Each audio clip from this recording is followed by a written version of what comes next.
Bismillahirrahmanirrahim. Assalamu alaikum. Welcome to our third tutorial for Excel. In the last tutorial हम लोगों ने discuss किया था कि किस तरीके के साथ एक्सेल की शीट के ऊपर डाटा एंटर किया जा सकता है और डाटा मॉडिफाई किया जा सकता है, और हमने इसको बिगिनर्स और एक्सपर्ट दोनों लेवल के ऊपर डिस्कस किया था. प्रीवियस लेक्चर में से तो उसका लिंक डिस्क्रिप्शन में मौजूद है. इसके अलावा आप इस चैनल की प्लेलिस्ट में से भी बाकी तमाम मिसिंग लेक्चर्स ले सकते हैं. और जी आज के लेक्चर के अंदर हम लोग डिस्कस करेंगे कि कैसे एक्सेल शीट के ऊपर फॉर्मूला इंसर्ट किया जा सकता है, फंक्शन इंसर्ट किया जा सकता है. इसके साथ साथ मैं आपको सबसे ज्यादा इस्तेमाल होने वाले सम के फंक्शन का एक शॉर्टकट भी बताऊंगा जो कि बहुत फायदेमंद है. जब हम फॉर्मूलाज को डिस्कस कर रहे होंगे तो वहां पर रिलेटिव एड्रेस और एब्सोल्यूट एड्रेसिंग की एक टर्म इस्तेमाल होगी, उसको भी हम डिस्कस करेंगे. और परसेंटेज, एवरेज, मिन, मैक्स के फॉर्मूला और फंक्शंस को की मदद के साथ मैं आपको इन सारे कॉन्सेप्ट को भी क्लैरिफाई करूंगा. ऑलराइट जी, स्टार्ट करते हैं. सबसे पहले यहां पर हमारे पास अभी तक जो हम लोगों ने डिस्कस किया था डाटा एंट्री एंड मॉडिफिकेशन, तो हम ये शीट अभी तक बना चुके हैं कि हमारे पास 9 स्टूडेंट्स हैं और 9 स्टूडेंट्स के 4 टेस्ट हैं, उन सबका ये डाटा मौजूद है. तो सबसे पहले हम इन तमाम स्टूडेंट्स के डाटा को, इनकी परफॉर्मेंस को टोटल करते हैं. तो टोटल के लिए हम यहाँ पे लिख लेते हैं ऑब्टेन मार्क्स. तो यहाँ पे लिख लेते हैं ऑब्टेन मार्क्स जी. तो नेक्स्ट हमारे पास आ जाएंगे टोटल मार्क्स और हमारे पास आ जाएगी परसेंटेज. फॉर्मूला और फंक्शन को अंडरस्टैंड करने से पहले मैं आपको बता दूं कि इनका डिफरेंस क्या है. फॉर्मूला हम कहते हैं कि जिसके अंदर हम अपने सेल में से रैंडमली कुछ सेल्स को सेलेक्ट करते हैं और उसके खुद से एक फॉर्मूला बना लेते हैं, प्लस माइनस मल्टीप्लाई और डिफरेंट जो ऑपरेटर्स अवेलेबल हैं उनके साथ. और फंक्शंस वो होते हैं जो कि बिल्ट इन होते हैं हमारे पास ऑलरेडी एक्सेल की तरफ से. हंड्रेड्स के अंदर हमारे पास फंक्शंस अवेलेबल हैं और उन फंक्शंस के अंदर हमें सिंपली सेल एड्रेसेस या सेल रेंज देनी होती है और वो उनको खुद ही कैलकुलेट कर लेते हैं. फंक्शंस को इस्तेमाल करना ज्यादा सेफ है, ज्यादा आसान है और ज्यादा एफिशिएंट है. सबसे पहले हम फॉर्मूले को इंसर्ट करना सीखेंगे. तो फॉर्मूला इंसर्ट करने के लिए हमें अपने सेल को सिलेक्ट करने के बाद इक्वल का सिंबल लगाना है. इक्वल सिंबल लगाने के बाद आप देख सकते हैं कि ये ऊपर सारी चीजें डिसेबल्ड हो चुकी हैं और अब ये एडिटिंग मोड के अंदर आ चुका है. तो यहाँ पर हमने क्या करना है कि अगर अब मैं जाकर इस सेल की वैल्यू, तो इस सेल का एड्रेस हमारे पास क्या है जी, C2 सॉरी. तो यहाँ पर हम लिखेंगे C2 आप देख सकते हैं कि ब्लू कलर का है और यहाँ पर जो सेल के ऊपर हमारे पास बॉर्डर आ गए वो भी ब्लू कलर का है, जो कि आइडेंटिफाई कर रहा है कि हमने ये सेल सेलेक्ट किया है. तो उसके बाद हमने प्लस का सिंबल लगाया.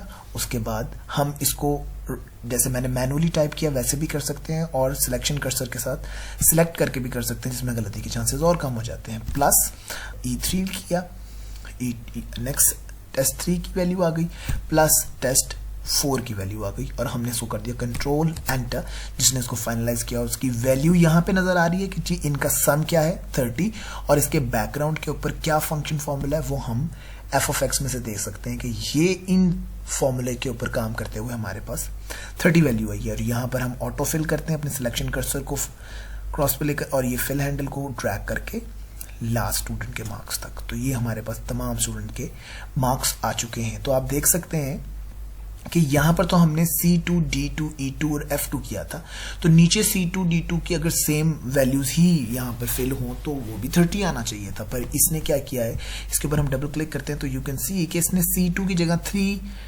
लगा लिया. तमाम 2s की जगह यहाँ पे 3 आ चुका है. इसे कहते हैं रिलेटिव सेल एड्रेसिंग, कि अगर ऊपर वाले सेल से हमने नीचे ऑटो फिल किया है तो उसने ऑटोमेटिकली नेक्स्ट रो को यहां से सिलेक्ट किया. इसी तरीके से यहां पर उसने C4 को सिलेक्ट किया है, यहां पे C5 को, और आगे इसी तरह चलते जाएंगे.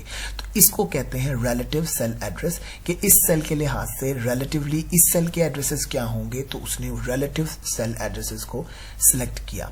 और जी ये आगे हमारे पास ऑब्टेन मार्क्स. अब हम आ जाते हैं फंक्शन के ऊपर. तो फंक्शन लगाने के लिए हमने इसके ऊपर क्लिक किया. क्लिक करने के बाद हमने लिखा इक्वल्स टू और हमने यहाँ पे क्या करना है, सम का फंक्शन लगाना है. तो सम का फंक्शन लगाने के लिए सबसे पहले हमें S लिखना होगा. S देख सकते हैं कि इसने यहाँ पर ऑटोमेटिकली तमाम S से शुरू होने वाले फंक्शंस के नाम दिखाना शुरू कर दिए हैं. SU, अब ये SU से सम भी आ गया, सम इफ, सम प्रोडक्ट और सम स्क्वायर्स वगैरह.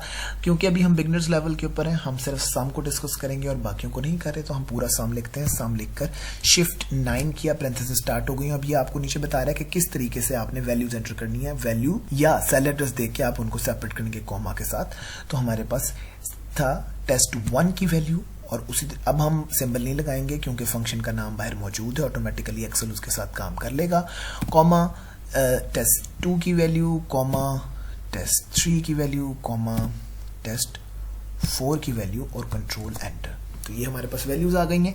अब हमारे पास क्योंकि ये तमाम वैल्यूज एक सीक्वेंस के अंदर थी, एक इकट्ठी मौजूद थी, तो यहाँ पर हमें इनको अलग-अलग लिखने की बजाय सेल रेंज को इस्तेमाल करना चाहिए। मैं दोबारा से इस फंक्शन को एडिट करता हूँ, मैं इन सबको यहाँ से डिलीट कर देता हूँ। डिलीट करने के बाद मैं जाऊंगा अपने टेस्ट 1 पे, सिलेक्ट किया, मैंने अपना बटन प्रेस करके रखा और ड्रैग करके अपनी लास्ट वैल्यू के ऊपर आया, तो यू कैन सी यहाँ पर एक रेंज आ गई है C2:F2। कॉलन का मतलब है C2 से लेकर F2 तक। कंट्रोल एंटर किया और ये हमारे पास उसका आंसर यहाँ पे शो होने लग गया। और अब इसी तरीके से हम इसको ड्रैग करके बाकी सब पर भी अप्लाई कर देते हैं। ये हमने अप्लाई कर दिया। रेंज को सिलेक्ट करने का फायदा ये है कि मैनुअली हमसे अगर कोई मिस भी हो जाए तो रेंज के अंदर वो ऐसी गलती नहीं होगी।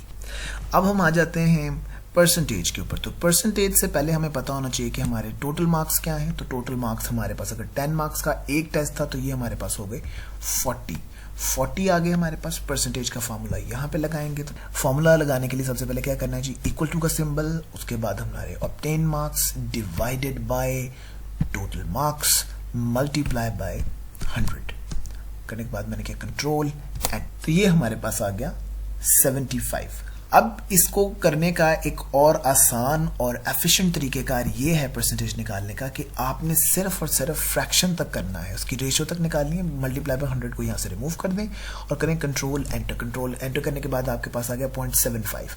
अब ऊपर आ जाए आप इस रिबन के अंदर। रिबन के अंदर मौजूद है हमारे नंबर ग्रुप है हमारे पास। नंबर ग्रुप में से आप यहाँ से ड्रॉप डाउन में से भी सिलेक्ट कर सकते हैं और वैसे भी परसेंटेज का आगे ही फ्रंट में मौजूद है, शॉर्टकट दिया हुआ है उन्होंने, आप इसके ऊपर क्लिक करें तो as you can see automatically 100 से मल्टीप्लाई भी करता है और इसके साथ साथ परसेंटेज का सिंबल भी इंसर्ट कर देता है। आप इसको ऑटो फिल करते हैं ड्रैग करके लास्ट बंदे तक।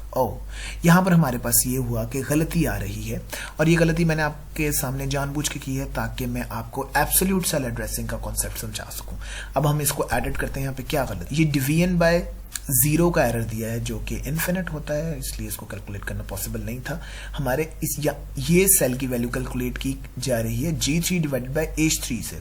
तो यहाँ पर G3 रिलेटिव एड्रेस है क्योंकि ऊपर वाले में अगर 30 था तो नीचे वाले में 26 आ गया, ऊपर वाले में 40 था तो नीचे वाले में यहाँ पर भी कुछ आना था, तो यहाँ पर तो कुछ है नहीं। तो हम क्या करेंगे कि अपनी सेकंड वैल्यू को रिलेटिव नहीं रहने देंगे, इसको एब्सोल्यूट कर लेंगे। इसको एब्सोल्यूट करना बहुत मुश्किल है, मैं बताता हूँ आपको जी कितना मुश्किल है। सिंपली आप $साइन का सिंबल इंसर्ट करवा देना यहाँ पर। तो यहाँ पर हम करेंगे $साइन 3 से पहले भी और 8 से पहले भी, ये आ गया कंट्रोल, और इसके साथ साथ हमने इसको 2 भी तो करना है, 2 कर लिया। ये वाला देखें दोबारा ग्रीन जो है हमारे पास ऊपर वाला हो गया, ये भी ग्रीन है, कंट्रोल एंटर। तो ये हमारे पास 65 आ गई और इस करेक्शन को अब हम ऑटो करेक्ट करवाते हैं बाकी तमाम सेल के ऊपर जी।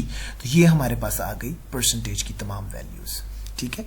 अब इसके साथ साथ मैं आपको बताता हूं कि अगर हमने यहाँ पर फंक्शन लगाना हो कि हमारे एवरेज मार्क्स ऑब्टेन मार्क्स क्या रहे क्लास के अंदर, तो उसके लिए हमें सिंपली इक्वल टू एवरेज तमाम डिफरेंट एवरेज इफ्स नजर आ रही हैं, तो इंशाल्लाह मौका मिला तो करेंगे। शिफ्ट 9 से पैरेंथेसिस ओपन, ये रेंज मैंने सिलेक्ट कर ली और कंट्रोल एंटर। तो these are our average marks of my students. इसके अलावा मेरे मैक्सिमम टेस्ट 4 में कितने रहे अगर मैं निकालना चाहूँ तो यहाँ पर मैं लिख लूंगा equal to max bracket open, ये रेंज मैंने सिलेक्ट की और कंट्रोल एंटर। तो मैक्सिमम मेरे मार्क्स हैं 10 और मेरे मिनिमम मार्क्स कितने हैं टेस्ट 3 के अंदर, वो निकालने के लिए इक्वल टू मिन शिफ्ट 9 और इनको मैंने रेंज को सिलेक्ट किया, कंट्रोल एंटर।